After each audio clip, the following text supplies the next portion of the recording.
Salam Bapak Ibu, Saudara dan Saudari, sahabat-sahabat garam dunia yang terkasih. Hari ini gereja merayakan Santo Leo Agung, Paus dan Pujangga Gereja.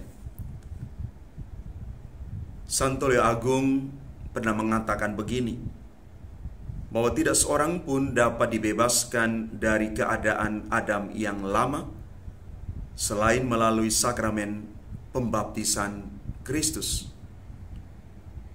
Lewat pembaptisan, kita disucikan, kita ditebus, dan boleh diangkat menjadi anak-anak Allah.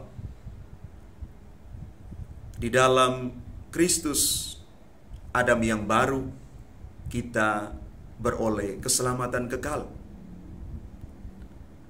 Bacaan pertama yang kita renungkan pada kesempatan ini yang diambil dari surat Rasul Paulus kepada jemaat di Roma, bab 15 ayat 14 sampai 21, kembali menyadarkan kita semua ketika Rasul Paulus di dalam tulisan bacaan pertama ini menyadari dirinya sebagai pelayan Kristus bagi semua bangsa bukan Yahudi, supaya mereka juga boleh diterima sebagai anak-anak Allah dan mempersembahkan kurban yang berkenan kepada Tuhan. Keselamatan diperuntukkan bagi semua orang, bukan hanya untuk orang-orang Yahudi saja. Maka senada dengan apa yang dikatakan oleh Santo Leo Agung, ketika kita menerima sakramen baptis, lantas kita juga boleh mengalami yang namanya keselamatan di dalam Kristus itu sendiri.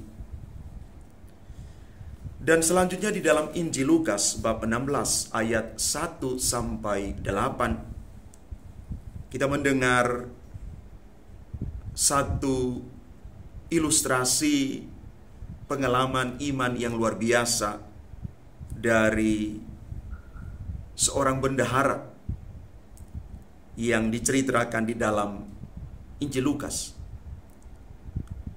bahwa meskipun tidak jujur di dalam perbuatannya, namun bendahara itu dipuji karena kecerdikannya dalam membaca dan mengolah permasalahan yang sedang menimpa dirinya.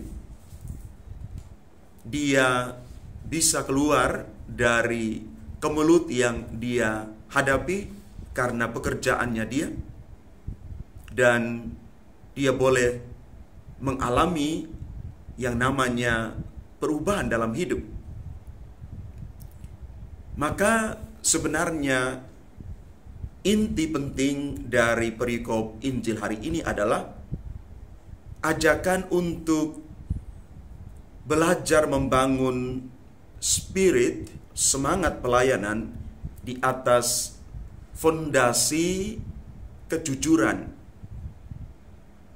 dan juga loyalitas.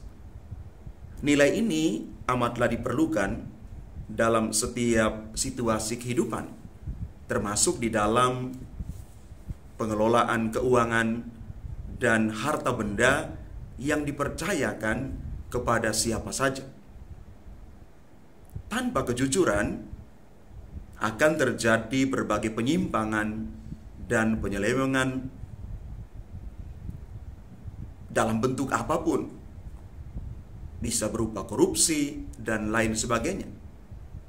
Maka mari kita belajar hari ini untuk menghidupi spirit kejujuran ini dalam setiap level kehidupan kita. Semoga kejujuran dan kebaikan itu mengubah sikap kita menjadi semakin lebih baik.